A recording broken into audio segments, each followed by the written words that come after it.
Assalamualaikum warahmatullahi wabarakatuh. Perkenalkan, nama saya Arni Maharani. Saya dari kelas 11 IPS 4. Di sini saya akan menjelaskan tentang konflik Suriah atau Perang Suriah. Kalian pasti sudah dengar dong tentang Perang Suriah. Perang Suriah ini sudah dimulai sejak tahun 2011 loh. Udah lama banget kan kalau sampai sekarang? 9 tahun loh. Bayangkan, negara berperang sampai 9 tahun. Itu kan menyebabkan banyak dampak yang terjadi di negara tersebut. Tapi di sini saya akan lebih menjelaskan tentang konflik antara Turki dan Rusia terhadap Perang Suriah. Perang Suriah. Banyak negara-negara yang ikut serta dalam perang ini. Contohnya ada Irak, Iran, Turki, Rusia, Amerika Serikat, dan lain-lain. Tapi di sini saya akan menjelaskan tentang konflik antara Rusia dan Turki. Konflik bermula sejak tahun 2015, tapi perang Suriahnya sendiri sejak tahun 2011. Yang tahu nggak sih awal mula dari konflik Suriah atau perang Suriah? Nggak tahu kan? Nunggu penjelasan saya ya. Tunggu sebentar ya, saya akan menjelaskan. Jauh sebelum awal mula konflik Suriah dimulai, banyak orang Suriah mengeluh tentang tingginya pengangguran, korupsi yang meluas, kurangnya kebebasan politik, dan represi negara di bawah Presiden Bashar al-Assad yang menggantikan ayahnya Hafez pada tahun 2000.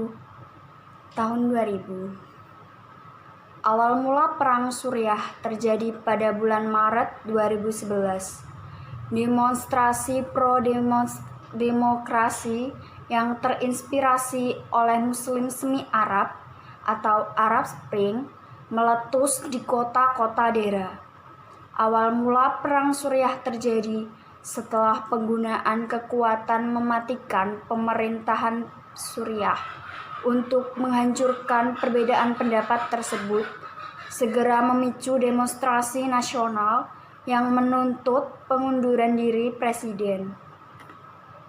Awal mula penyebab konflik Suriah dimulai dari kerusuhan yang menyebar dan tindakan keras yang semakin meningkat.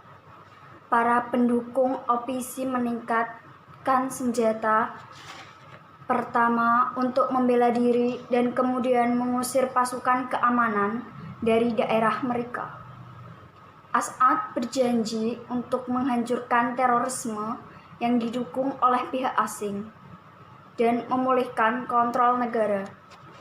Kekerasan meningkat dengan cepat dan negara tersebut terjerumus ke dalam perang saudara, sekaligus menjadi awal mula perang Suriah karena ratusan brigade memberontak dibentuk untuk melawan pasukan pemerintahan.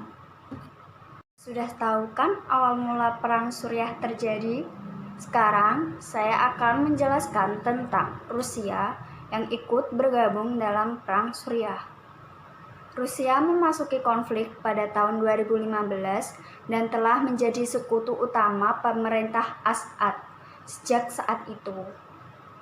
Sejak September 2015, nasib Assad semakin terikat terlebih lagi dengan perencanaan kebijakan Rusia dan telah memaksa Barat untuk berbicara dengan Rusia sebagai kekuatan besar yang dianggap sebagai pembentukan aturan politik internasional seperti Amerika Serikat. Namun, sejak 2016, pasukan Turki telah melancarkan beberapa operasi terhadap negara Islam Irak dan Levant atau ISIL, juga dikenal sebagai ISIS, yang di Indonesia itu sangat disebut sebagai teroris juga, ISIS, di dekat perbatasan negara Turki dan Suriah, serta terhadap kelompok-kelompok Kurdi yang dipersenjatai oleh Amerika Serikat. Koalisi anti-ISIS adalah Amerika Serikat telah mempersenjatai kelompok pemberontak anti-Assad untuk lebih memimpin target koalisi pemberontakan ISIS sejak 2014. Israel melakukan serangan udara terhadap wilayah Suriah yang dilaporkan menargetkan Hizbullah dan pejuang dan fasilitas pro-pemerintahan.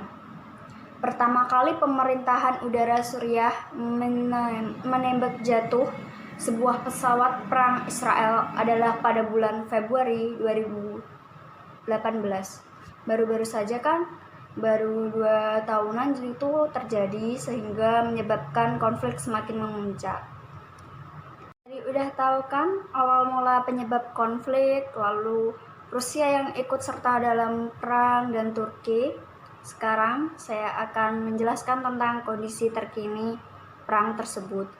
Kondisi terkini antara Turki dan Rusia kemarin baru saja menyepakati gencatan senjata mulai tengah malam di Provinsi Idlib, Suriah, dalam upaya menghindari eskalasi konflik.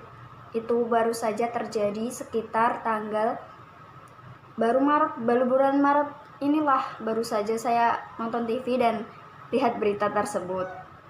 Lalu, kalian tahu nggak sih dampak konflik akibat perang tersebut?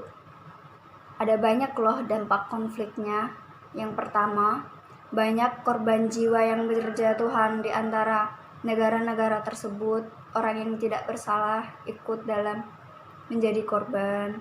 Lalu, rusaknya bahkan hilangnya harta benda korban perang atau yang ikut dalam perang di dalam wilayah tersebut. Krisis ekonomi yang terjadi di wilayah perang tersebut dan trauma korban perang karena banyak anak-anak kecil di sana. Kan di sana banyak anak kecil, jadinya mereka itu trauma akan terjadi perang lagi, padahal ini cuma baru gencatan senjata, perang belum selesai. Nah, sekarang sudahkah organisasi internasional ikut serta dalam meredakan konflik? Sudah dong tentunya. PBB berperan penting dalam meredakan konflik ini, terutama Dewan Keamanan PBB. Dewan Keamanan PBB secara bulat telah menyetujui sebuah resolusi yang menuntut gencatan senjata selama 30 hari di Suriah. Itu disepakati oleh Rusia dan Turki. Selanjutnya, kalian tahu nggak sih peran Indonesia dalam meredakan konflik tersebut? Indonesia berperan juga loh dalam meredakan konflik itu. Indonesia melihat bahwa konflik di Suriah sebagai problematika humanitarian. Fokus Indonesia berada dalam ruang lingkup kemanusiaan yang terjadi di Suriah. Maka oleh sebab itu, Indonesia percaya bahwa konflik itu akan mereda, bahwa caranya adalah rekonsiliasi merupakan cara yang terbaik bagi konflik di Suriah. Posisi Rusia dan pemerintahan Bashar al-Assad sedang dalam posisi yang menguntungkan karena mereka hampir menguasai seluruh wilayah Suriah dari tangan pemberontak dan kelompok-kelompok teroris. Di sini, posisi Indonesia dapat dikatakan sangat menguntungkan karena Indonesia tetap berusaha untuk membuka jalur diplomatik dengan pemerintahan Bashar al-Assad dan tidak mendukung pemberontak atau organisasi atau oposisi yang berada di Suriah. Yang menyebabkan Indonesia beruntung karena di saat banyak negara memutuskan jalur diplomatik di Suriah, Indonesia tetap menjaga perannya sebagai negara yang netral. Komitmen Indonesia sebagai negara yang memiliki konsep politik luar negeri bebas aktif adalah kunci dari kredibilitas Indonesia di mata dunia internasional. Sudah jelas bahwa posisi Indonesia di Suriah adalah netral, tidak berpihak. Indonesia juga menekan pentingnya rekonsiliasi. Selain itu, Indonesia mengecam segala pihak yang menggunakan senjata kimia dan melanggar perjanjian internasional karena itu semua tidak manusiawi dan membunuh banyak korban jiwa. Indonesia ikut menekan bahwa krisis humanitarian yaitu di Suriah perlu diutamakan daripada konflik sektarian atau power struggle.